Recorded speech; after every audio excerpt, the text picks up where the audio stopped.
अब ये जो है this is your third chapter from footprints without feet. अब इस चैप्टर में बेसिकली सबसे पहले तो कैरेक्टर्स के नाम लर्न कर लो क्योंकि ये बहुत इंपॉर्टेंट है कि सबसे पहले कौन है इसमें, ऑजिबल, फॉलर, मैक्स और हेनरी। अब ये जो ऑजिबल है ये एक स्पाई है, तो ये जो पूरी स्टोरी है ये क्या है, एक थ्रिलर है, एक सस्पेंस वाली स्टोरी है जिसे पढ़ के बड़ा मजा आता है, ठीक है ना। लेकिन हमें उससे कोई मतलब नहीं है, हमें तो ये देखना है कि आंसर्स कैसे लिखना है एग्जाम में। तो सबसे पहले ऑजिबल का कैरेक्टर आ सकता है कि भाई ऑजिबल का क्या कैरेक्टर है, और हमेशा पहले एक बेसिक थीम स्टोरी का समझ लो, स्टोरी क्या है, उसका थीम क्या है, दैट इज इम्पॉर्टेंट। तो ऑजिबल एक स्पाई है, और स्पाई का काम क्या होता है, एक यूजफुल इंफॉर्मेशन को बहुत ही सीक्रेटली ऑब्टेन करना और उसे पहुंचाना, है ना। तो आप एक तरह से अपने देश के लिए काम कर रहे हो, है ना। So you are serving your own country. तो ये जो है अमेरिकन है, but he is living, Boston से आया है and he is living in France.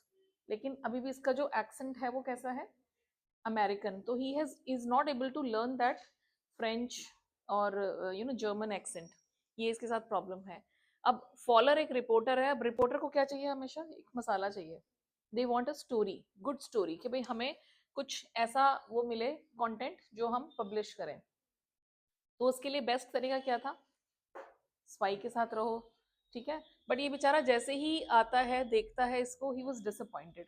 तो आपका पहला क्वेश्चन यहीं पे बन जाता है कि why he was disappointed to see Ausable. उस हमारी एक्सपेक्टेशन वर्सेस रियलिटी, ये भी एक थीम है चैप्टर का। हम एक्सपेक्ट कुछ करते हैं लेकिन रियलिटी कुछ और होती है। इसको क्या लगा था कि ये जॉन इब्राहिम जैसी पर्सनालिटी होगी, tall, dark, handsome, muscular body and all. और यहाँ पे क्या मिलता है उसको, एक मोटू सा, short, short, fat and with a pot Bailey. Pot बेली क्या होती है, ऐसा मोटा सा पेट, आपकी उसमें पिक्चर में भी दिखाया हुआ है, you can see that. So he is a man with a pot बेली। तो ही वॉज क्वाइट डिसअपॉइंटेड। दूसरा, उसको क्या लगा था कि भाई इसको जो मैसेजेस मिल रहे होंगे वो कौन दे रहा होगा, ब्यूटीफुल गर्ल्स, डार्क आइड ब्यूटीज, मतलब सुंदर सुंदर लड़कियां होंगी इसके आसपास, जैसे मूवीज में दिखाते हैं, डॉन पिक्चर में देखा था ना।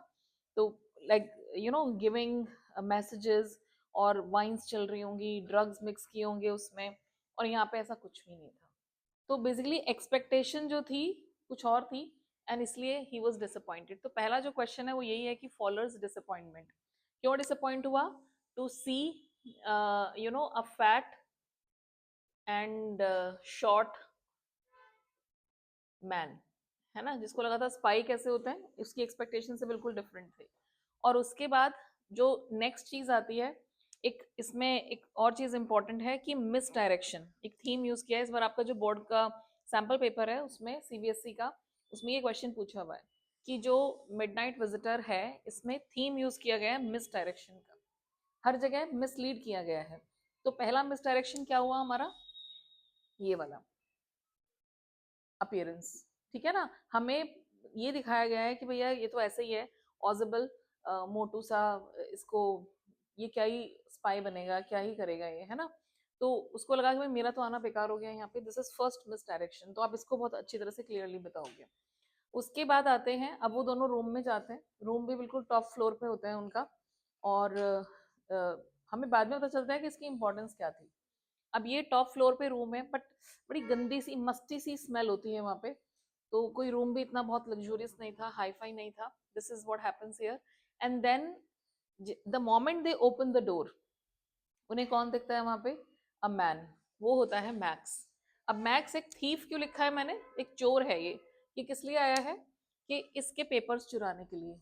जो मिसाइल, कुछ इंफॉर्मेशन थी मिसाइल से रिलेटेड, अब जो मिसाइल्स होती हैं वो कंट्री की सेफ्टी के लिए होती हैं, तो वो मिसाइल के जो पेपर्स थे वो चुराने आया था जो इसने ऑब्टेन किए थे। तो मैक्स एक तरह से थीफ हुआ, जो उनके रूम में एक मास्टर की से घुस जाता है, and he wants to steal those papers. तो मैक्स, अब यहाँ पे फिर से मिस डायरेक्शन आता है। सेकंड मिस डायरेक्शन क्या, I am telling you the story as well as I am telling you how to write the answers, getting the point. तो पहला मिस डायरेक्शन हमने देखा, फॉलोअर्स डिसअपॉइंटमेंट, कि भाई उसको मिस डायरेक्ट किया गया। दूसरा मिस डायरेक्शन क्या है यहाँ पे, मैक्स, मैक्स आता है, ही इज पॉइंटिंग गन। अब जैसे आप दरवाजा खोलो और कोई आपके ऊपर ऐसे पॉइंट कर रहा है गन को, तो ऑब्वियसली पहला रिएक्शन क्या होगा, आप डर जाओगे।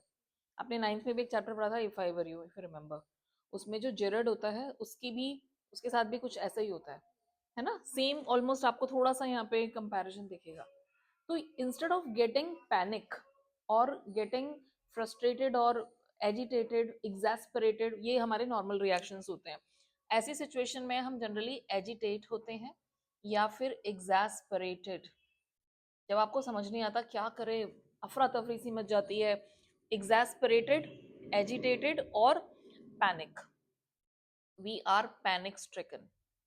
माई main focus is here on vocabulary, so focus on that. We are panic stricken, agitated, exasperated, ये होना चाहिए रिएक्शन। लेकिन यहाँ पे फिर से मिसडायरेक्शन दिखाई है। He was not at all afraid और स्कैर्ड, वो बिल्कुल डरता ही नहीं है। तो जो ऑजिबल है, ही वॉज वेरी काम, और वो आराम से कुर्सी पे जाके बैठ जाता। अच्छा मैक्स, सामने गन है, कुछ नहीं है, फिर भी he sits. This is again misdirection. वो किसको मिसडायरेक्ट कर रहा है अपने बिहेवियर से? मैक्स को, कि वो रिलैक्स्ड है, कूल है, ऑजिबल बिल्कुल नॉर्मल बिहेव करता है। So this, and then he starts telling Fowler, Ausable Fowler को कहता है कि यार ये होटल वालों ने तो हद ही कर दी है। Now he creates a story of non existent balcony, एक बालकनी की स्टोरी फैब्रिकेट करता है। फैब्रिकेट करना मतलब मनगढ़ंत कहानी बनाना, remember this word. So now he is fabricating that story. अब ये स्टोरी क्या थी कि भाई जिस रूम में वो लोग हैं अभी, this was a part of the next building, पहले ये नेक्स्ट बिल्डिंग का ही पार्ट था, but later on they got separated. लेकिन उसका जो लिविंग रूम था, जो नेक्स्ट वाला है साइड वाली बिल्डिंग, उसकी बैल्कनी यहाँ तक एक्सटेंड हो रही है, हाफ रूम तक एक्सटेंड हो रही है। तो हाफ रूम में बैल्कनी है, एंड पीपल यूजुअली एंटर, ये पहली बार नहीं हुआ है, पहले भी लोग आ गए थे, और कोई ना कोई आ जाता है यहाँ से। तो कहता है ये भी मैक्स भी वहीं से आया होगा, साथ वाला रूम यूज किया, वहां से बालकनी से ही मेरे रूम में यहाँ पे एंटर हो गया। अब मैक्स कहता है अच्छा यहाँ पे बालकनी भी है, मुझे तो पता ही नहीं था, मैं तो मास्टर की यूज करके आया हूँ, जो नॉर्म की होती है। तो ही इज क्वाइट पजल्ड, कहते मुझे तो पता ही नहीं था कि बालकनी भी है, मुझे वहां से आना चाहिए था। तो ये है, अब कोई बालकनी नहीं है वहां पे, मैंने सस्पेंस पहले खोल दिया आपके लिए। There is no balcony here, but एक स्टोरी इतनी कन्विंसिंगली बोली उसने कि ऑजिबल मतलब ने उसे कन्विंस कर दिया, किसको? मैक्स को। अब मैक्स का डिस्क्रिप्शन ऐसे बताया हुआ है कि एक पतला सा थिन और एवरेज हाइट मैन है, और फॉक्स, फॉक्स लाइक है, फॉक्स से कंपेयर किया है, कनिंग है, शक्ल से ही कमीना सा लग रहा है देखने में। तो दिस इज द स्टोरी, समझ गए?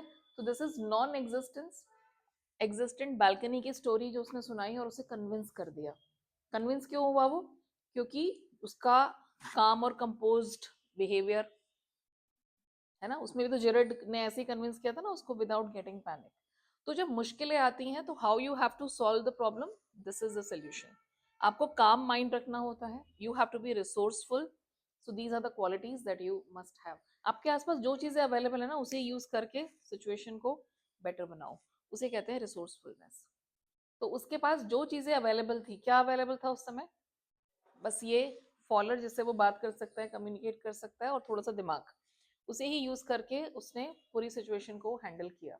और अब ये विश्वास दिला दिया उसको कि भाई there is a balcony outside, ठीक है ना। स्टोरी भी इतनी कन्विंसिंग थी कि he believed that. Got it till here?